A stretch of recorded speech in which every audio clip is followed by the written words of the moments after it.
ఆంధ్రప్రదేశ్‌లో చిన్న పెద్ద తేడా లేకుండా ప్రతి ఒక్కరు తిట్టే ఏకైక వ్యక్తి, ప్రతి ఒక్కరితోనూ తిట్లు తినే ఏకైక వ్యక్తి ఒక్క రోజా గారే ఉన్నారు ఈ రోజున ఆంధ్రప్రదేశ్‌లో. అయితే రోజా గారిని తిట్టే ప్రతి ఒక్కరికి నేను ఒక చిన్న క్లారిఫికేషన్ ఇద్దాం అనుకుంటున్నానండి. ఈ వీడియో చూసిన తర్వాత మనం ఎవరిని తిట్టాలనేది మీకు అర్థమవుతది. మీకు ఇక్కడ చూడండి, ఎర అనే పదం ఎప్పుడైనా విన్నారా? ఎర అంటే ఎర వేయడం అంటారు. దానికి ఉదాహరణ ఇగ వానపాము. వానపాము మట్టిలో ఉంటది. చాలా జుగుప్సాకరంగా ఉంటదది. కానీ దాన్ని తెచ్చి ఇలా మనం గేలముళ్ళకి గనక గుచ్చి మనం వాటర్‌లో ఉంచితే ఇది ఒక ఆహారం ఏమో అనుకుని చేపలొచ్చి దాన్ని పట్టుకుంటాయి. చేపలొచ్చి దాన్ని పట్టుకున్నప్పుడు చేపలు మనకు ఆహారం అవుతాయి. సో దీన్ని ఎర అంటాం. అలాగే మహాభారతంలో కూడా ఒక ఎర ఉంది. ఏంటి ఎర అంటే ఇగో శిఖండి. శిఖండి అంటే ఏంటంటే సగమేమో ఆడమనిషి, సగం మగోడు. అప్పుడు మహాభారతంలో భీష్ముడు అని ఒక మహావీరుడు ఉన్నాడు. ఆ భీష్ముడిని ఎదుర్కోవాలంటే ఎవడి వల్ల కాదు. భీష్ముడు తనకు తాను నేను చనిపోవాలని కోరుకుంటేనే అతనికి చావుంది. సో అతను ఓడించడం అసాధ్యం. అప్పుడున్న శ్రీకృష్ణుడికి కానీ లేదా అర్జునుడికి కానీ అసాధ్యమైన సమయంలో ఈ శిఖండి అనే లేడీ బాయ్ని తీసుకొచ్చి ఆయన ముందు నిలబెడతారు యుద్ధానికి. వెంటనే ఏంటి ఇలాంటి లేడీ బాయ్ అంటే తెలుగులో కొజ్జా అని పేరుందండి. ఇలాంటి వాళ్ళతో నేను ఫైట్ చేయడం ఏంటి, నేను మహావీరుని కదా అని ఆయన అస్త్ర సన్యాసం అంటే ఈ విల్లంబులు వదిలేస్తాడు. నీతో నాకు ఫైట్ ఏంటని. ఇది మీకు ఎగ్జాంపుల్ దారిలో కూడా కనపడుతూ ఉంటుంది. చూడండి, అక్కడక్కడ కొద్దిమంది చప్పట్లు కొడుతూ డబ్బులు అడుగుతూ ఉంటారు. వాళ్ళు మన మీద కొంచెం రుబాబుగా వస్తూ ఉంటారు. మనం అదే ఒక మగోడు అడిగితే ఎల్లరా అవతలకి వెళ్ళరా అని కసురుతాం. కానీ వీళ్ళు అడిగేటప్పటికి వాళ్ళతో మనం గొడవ ఎందుకు, ఇచ్చేస్తే పోలా అని ఎంతో కొంత ఇచ్చేస్తాం. నేను వాటిని ఏమీ అవమానించట్లే. వారిలో గౌరవంగా బ్రతికే వాళ్ళు ఉన్నారు, అలాగే ఇలా బ్లాక్మెయిల్ చేసి బ్రతికే వాళ్ళు కూడా ఉన్నారు. సో ఇది ఇప్పుడుది కాదండి, మహాభారత కాలం నుంచి కూడా వస్తుంది. ఇలాంటి ఎవరైతే ట్రాన్స్జెండర్లు 0.5 ఉన్నారో వాళ్ళని చూసి మగవాళ్ళు అసహించుకోవటం, వాళ్ళ జోలికి వెళ్లకుండా ఉండటం అనేది మహాభారత కాలం నుంచి కూడా ఉంది. సేమ్ ఆ రోజున అర్జునుడు శ్రీకృష్ణుల వారు సెకండ్ని ఎలా అయితే ఎరేసి భీష్ముడిని చంపేశారో, అలాగే మనం ఒక వానపామును ఎరేసి చేపను ఎలా పట్టేస్తామో సేమ్ ఈ రోజున రోజా గారిని కూడా అలాగే ఎరేస్తున్నారు.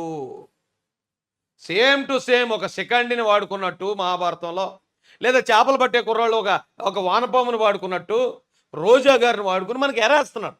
రోజా గారు బేసిక్గా ఆవిడ కొంచెం నోటు దురుసు ఎక్కువ. ఎవరన్నా తిట్టమంటే ఎలాంటి పదజాలం అన్నా వాడుతుంది ఆవిడ. ఎంత నీచమైన పదాలైనా ఆవిడ మాట్లాడగలుగుతుంది. సో ఈవిడ చేత తిట్టించి అవతలోళ్ళు కూడా మళ్ళీ ఈవిని తిట్టేలా చేసి ఆ ఎర అంటే ఈవిని ఆ ఎరగా ఉపయోగించుకుని తెలుగుదేశం మరియు జనసేన కార్యకర్తలను పట్టేస్తున్నారు. దానికి ఎగ్జాంపుల్ మీకు గుర్తుందా? వైజాగ్లో పవన్ కళ్యాణ్ గారు మీటింగ్కి వస్తున్నప్పుడు అక్కడ ఇదే వైసీపీ వాళ్ళు ఉత్తరాంధ్ర గర్జన అని చెప్పి మీటింగ్ పెట్టారు. కరెక్ట్గా పవన్ కళ్యాణ్ గారు ఫ్లైట్ దిగుతున్నారు అనగా అక్కడ కొన్ని వేల మంది జన సైనికులు ఎయిర్పోర్ట్ ముందు వెయిట్ చేస్తూ ఉంటే ఆ సమయంలో ఈవిడ ఒక్కతే వెళ్ళిపోయింది అక్కడికి. అంటే దాని అర్థం ఈవిడ వెళ్ళలే, ఈవిడ పంపించారు అక్కడికి, నువ్వు వెళ్ళు, అక్కడ జన సైనికులు ఉన్నారు, వాళ్ళు నేను ఏదోటి చేస్తారు, మనం వాళ్ళని కేసులు ఇరికించవచ్చు అని. సేమ్ ఈవిడ కూడా అలాగే వెళ్ళింది. అప్పటికి జనసేన వాళ్ళు ఎవరు మాట్లాడకుండా హుందాగా బిహేవ్ చేయడం చూసి మధ్యవేలు చూపించి వాళ్ళని రెచ్చగొడితే ఏ పైనుంచి అక్కడి నుంచో డస్ట్బిన్ ఏదో పడింది, వీళ్ళ సహాయకుడికి ఏదో గాయం తగిలింది అన్నారు. ఆ ఒక్క చిన్న కారణాన్ని పట్టుకుని పవన్ కళ్యాణ్ గారి మీద కూడా అటెంప్ట్ మర్డర్ కేసు పెట్టడానికి ట్రై చేశారు. శివశంకర్ గారిని అటెంప్ట్ మర్డర్ కేసులో జైలుకి పంపించారు జనసేన నాయకుడిని. అది ఒక్కసారే కదండి, ఈవిడ చాలామంది మీద అలా నోరు పారేసుకుంటుంది. అసెంబ్లీలో కానీ, లేకపోతే చంద్రబాబు నాయుడు గారి ఫ్యామిలీ గురించి కానీ, చిరంజీవి గారు పవన్ కళ్యాణ్ గారి ఫ్యామిలీల గురించి కానీ, ఇళ్లలో ఉన్న ఆడవాళ్ళని నీచమైన మాటలు మాట్లాడుతుంది. ఆవిడ మాట్లాడింది కదా అని మనం తిరిగి రిప్లై ఇచ్చామంటే నేను చూడండి, బండారు సత్యానందం గారి విషయం ఏమైందో, ఆయన ఎలా అయితే 200 మంది పోలీసులు అరెస్ట్ చేశారు. ఏంటి కారణం ఏంటి? ఈవిడ తిట్టిన తిట్లకి ఆయనకి ఒళ్ళు మండి ఆయన తిరిగి మాట్లాడటమే. వైసీపీ వాళ్ళకి కావాల్సింది అదే. ఈవిడతో మనల్ని రెచ్చగొట్టిస్తారు. మనం కనుక ఒక మాట అంటే ఇమీడియట్గా ఎరక దొరికిన చేపపిల్ల మనల్ని పట్టుకుని కేసులు ఇరికించి మనల్ని జైలుకి పంపిస్తారు. అయితే మరి ఎరేసింది ఎవరు? ఈ మహానుభావుడు. ఆయన కనపడకుండా ఎరేస్తాడు. ఈ ఎర పేరే రోజా. కాబట్టి తెలుగుదేశం మరియు జనసేన కార్యకర్తలందరూ ఎర వేసిన వాడిని టార్గెట్ చేసి ఆయన గురించి మనం మాట్లాడదాం, ఆయనలో ఉన్న తప్పులు ప్రజలకు తెలియజేద్దాం, ఈ కుట్రలను బయట పెడదాం. అంతేగాని రోజాని మనం మాట్లాడుకోదగ్గంత, లేదంటే మనం విమర్శించేంత స్థాయి కాదు రోజా గారిది. కాబట్టి రోజా గారి గురించి ఇంకా అలా పక్కన పెట్టి మనం మెయిన్ మ్యాటర్ని ఆ ఎర వేసి గాలం వేసేవాళ్ళు ఎవరు ఇలాంటి నీచమైన కుట్రలు చేస్తున్నారు, మహిళలను కూడా ఎవరు వాడుకుంటున్నారు పార్టీ కోసం, ఆవిడతోటి దారుణంగా ఎవరు మాట్లాడిస్తున్నారు? మళ్ళీ ఆవిడని ఎవరన్నా ఏదో మొత్తం మహిళా జాతికి ఏదో నష్టం జరిగిపోయినట్టు ఎవరు బిల్డప్ ఇస్తున్నారనేది ప్రజలకు తెలియజేయాలి. అప్రమత్తంగా ఉండండి తెలుగుదేశం కార్యకర్తలు, అలాగే జన సైనికులు కూడా. మనం చేయాల్సిన యుద్ధం ఒకటే, జగన్ గారు లేదా వైసీపీ ప్రభుత్వం చేస్తున్న అన్యాయాలు ప్రజలకు తెలియజేయటమే. ఎందుకంటే గత ప్రభుత్వాలు ప్రజలకు భయపడేవి. ఏదైనా తప్పు చేస్తే ప్రజల్లో ఆగ్రహం వస్తుందేమని. జగన్మోహన్ రెడ్డి గారికి ప్రజలంటే భయం లేదు. ఏళ్ళకి 30 రూపాయలు ఇస్తే ముష్టి వేస్తే చాలు నాకు ఓట్లేస్తారనే ఒక ఊహాలోకంలో ఉన్నాడు ఆయన. ఆ ఊహాలోకం నుంచి ఆయన బయటికి తీసుకురావాల్సిన బాధ్యత మన మీద ఉంది. రాష్ట్రాన్ని కాపాడుకోవాల్సిన బాధ్యత మన మీద ఉంది. ఇలాంటి వాస్తవాలు ప్రజలందరికీ తెలియజేసి, ఇలాంటి నీచ రాజకీయాలు జరుగుతున్నాయి. వాళ్ళు మమ్మల్ని రెచ్చగొడతారు, మా ఇంట్లో ఆడవాళ్ళని తిట్టిస్తారు, మేము ఏదైనా ఒక మాట అంటే మా మీద అన్నీ కేసులు పెడుతున్నారు, ఇలా అక్రమంగా అరెస్ట్ చేస్తున్నారు. ఇది ప్రజలందరూ తెలుసుకోవాలి అని చెప్పి మనం ప్రజల్లో చైతన్యం కల్పిస్తే చాలు. 24 ఎలక్షన్లో చెప్పాల్సిన బుద్ధి జగన్మోహన్ రెడ్డి గారికి, వైసీపీకి ప్రజలే చెప్తారు. ఆంధ్రప్రదేశ్లో చిన్న పెద్ద తేడా లేకుండా ప్రతి ఒక్కరూ తిట్టే ఏకైక వ్యక్తి, ప్రతి ఒక్కరితోనూ తిట్లు తినే ఏకైక వ్యక్తి ఒక్క రోజా గారే ఉన్నారు ఈ రోజున ఆంధ్రప్రదేశ్లో. అయితే రోజా గారిని తిట్టే ప్రతి ఒక్కరికి నేను ఒక చిన్న క్లారిఫికేషన్ ఇద్దాం అనుకుంటున్నానండి. ఈ వీడియో చూసిన తర్వాత మనం ఎవరిని తిట్టాలనేది మీకు అర్థమవుతుంది. మీకు ఇక్కడ చూడండి, ఎర అనే పదం ఎప్పుడైనా విన్నారా? ఎర అంటే ఎర వేయడం అంటారు. దానికి ఉదాహరణ ఇక వానపాము. వానపాము మట్టిలో ఉంటుంది, చాలా జుగుప్సాకరంగా ఉంటుంది అది. కానీ దాన్ని తెచ్చి ఇలా మనం గేలముళ్ళకి గనక గుచ్చి మనం వాటర్లో ఉంచితే ఇది ఒక ఆహారం ఏమో అనుకుని చేపలు వచ్చి దాన్ని పట్టుకుంటాయి. చేపలు వచ్చి దాన్ని పట్టుకున్నప్పుడు చేపలు మనకు ఆహారం అవుతాయి. సో దీన్ని ఎర అంటాం. అలాగే మహాభారతంలో కూడా ఒక ఎర ఉంది. ఏంటి ఎర అంటే, ఇగో శిఖండి. శిఖండి అంటే ఏంటంటే సగమేమో ఆడమనిషి, సగం మగోడు. అప్పుడు మహాభారతంలో భీష్ముడు అని ఒక మహావీరుడు ఉన్నాడు. ఆ భీష్ముడిని ఎదుర్కోవాలంటే ఎవడి వల్ల కాదు.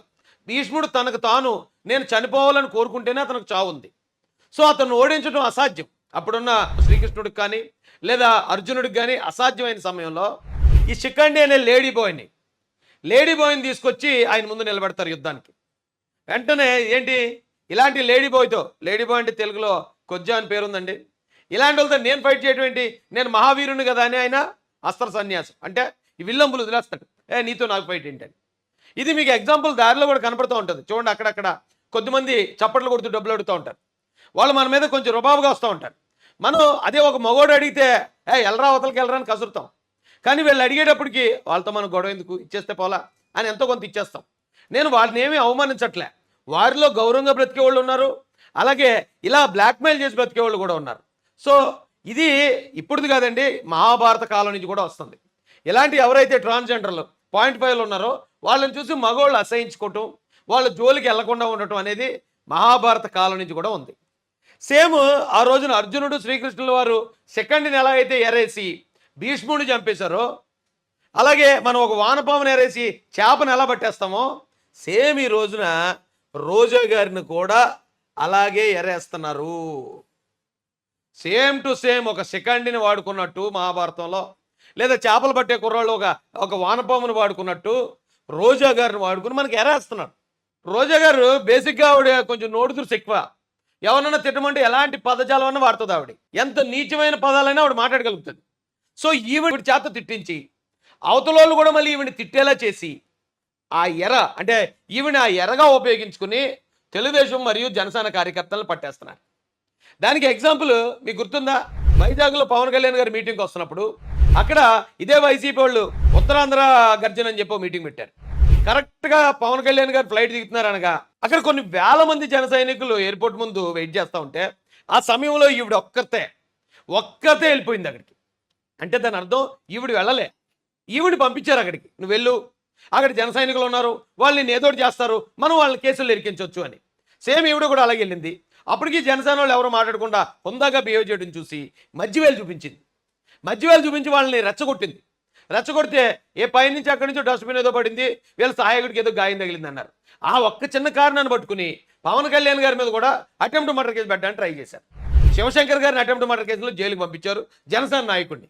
అది ఒక్కసారే కాదండి, ఈవిడ చాలా మంది మీద అలా నోరు పారేసుకుంటుంది.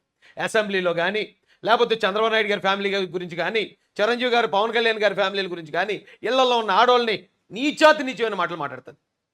ఆవిడ మాట్లాడింది కదా అని మనం తిరిగి రిప్లై ఇచ్చామంటే, నేను చూడండి బండారు సత్యానందం గారి విషయం ఏమైందో, ఆయన ఎలా అయితే 200 మంది పోలీసులు అరెస్ట్ చేశారు. ఏంటి కారణం ఏంటి? ఈవిడ తిట్టిన తిట్లకి ఆయనకి ఒళ్ళు మండి ఆయన తిరిగి మాట్లాడటమే. వైసీపీ వాళ్ళకి కావాల్సింది అదే. ఈవిడతో మనల్ని రెచ్చగొట్టిస్తారు. మనం కనుక ఒక మాట అంటే ఇమీడియట్గా ఎరక దొరికిన చేపపిల్ల మనల్ని పట్టుకుని కేసులు ఇరికించి మనల్ని జైలుకి పంపిస్తారు. అయితే మరి ఎరేసింది ఎవరు? ఈ మహానుభావుడు. ఆయన కనపడ్డు. ఆయన కనపడకుండా ఎరేస్తాడు. ఈ ఎర పేరే రోజా. కాబట్టి తెలుగుదేశం మరియు జనసేన కార్యకర్తలందరూ ఎర వేసిన వాడిని టార్గెట్ చేసి ఆయన గురించి మనం మాట్లాడదాం. ఆయనలో ఉన్న తప్పులు ప్రజలకు తెలియజేద్దాం. ఈ కుట్రలను బయట పెడదాం. అంతేగాని రోజాని మనం మాట్లాడుకోదగ్గంత, లేదంటే మనం విమర్శించేంత స్థాయి కాదు రోజా గారిది. కాబట్టి రోజా గారి గురించి ఇంకా అలా పక్కన పెట్టి మనం మెయిన్ మ్యాటర్ని, ఆ ఎర వేసి గాలం వేసేవాళ్ళు ఎవరు ఇలాంటి నీచమైన కుట్రలు చేస్తున్నారు, మహిళలను కూడా ఎవరు వాడుకుంటున్నారు పార్టీ కోసం, ఆవిడతో దారుణంగా ఎవరు మాట్లాడిస్తున్నారు, మళ్ళీ ఆవిడని ఎవరైనా ఏమనంటే ఏదో మొత్తం మహిళా జాతికి ఏదో నష్టం జరిగిపోయినట్టు ఎవరు బిల్డప్ ఇస్తున్నారు అనేది ప్రజలకు తెలియజేయాలి. అప్రమత్తంగా ఉండండి తెలుగుదేశం కార్యకర్తలు, అలాగే జన సైనికులు కూడా. మనం చేయాల్సిన యుద్ధం ఒకటే, జగన్ గారు లేదా వైసీపీ ప్రభుత్వం చేస్తున్న అన్యాయాలు ప్రజలకు తెలియజేయటమే. ఎందుకంటే గత ప్రభుత్వాలు ప్రజలకు భయపడేవి. ఏదైనా తప్పు చేస్తే ప్రజల్లో ఆగ్రహం వస్తుందేమని. జగన్మోహన్ రెడ్డి గారికి ప్రజలంటే భయం లేదు. ఏళ్ళకి 30 రూపాయలు ఇస్తే ముష్టి వేస్తే చాలు నాకు ఓట్లేస్తారనే ఒక ఊహాలోకంలో ఉన్నాడు ఆయన. ఆ ఊహాలోకం నుంచి ఆయన బయటికి తీసుకురావాల్సిన బాధ్యత మన మీద ఉంది. రాష్ట్రాన్ని కాపాడుకోవాల్సిన బాధ్యత మన మీద ఉంది. ఇలాంటి వాస్తవాలు ప్రజలందరికీ తెలియజేసి, ఇలాంటి నీచ రాజకీయాలు జరుగుతున్నాయి, వాళ్ళు మమ్మల్ని రెచ్చగొడతారు, మా ఇంట్లో ఆడవాళ్ళని తిట్టిస్తారు, మేము ఏదైనా ఒక మాట అంటే మా మీద అన్నీ కేసులు పెడుతున్నారు, ఇలా అక్రమంగా అరెస్ట్ చేస్తున్నారు, ఇది ప్రజలందరూ తెలుసుకోవాలి అని చెప్పి మనం ప్రజల్లో చైతన్యం కల్పిస్తే చాలు. 24 ఎలక్షన్లో చెప్పాల్సిన బుద్ధి జగన్మోహన్ రెడ్డి గారికి, వైసీపీకి ప్రజలే చెప్తారు.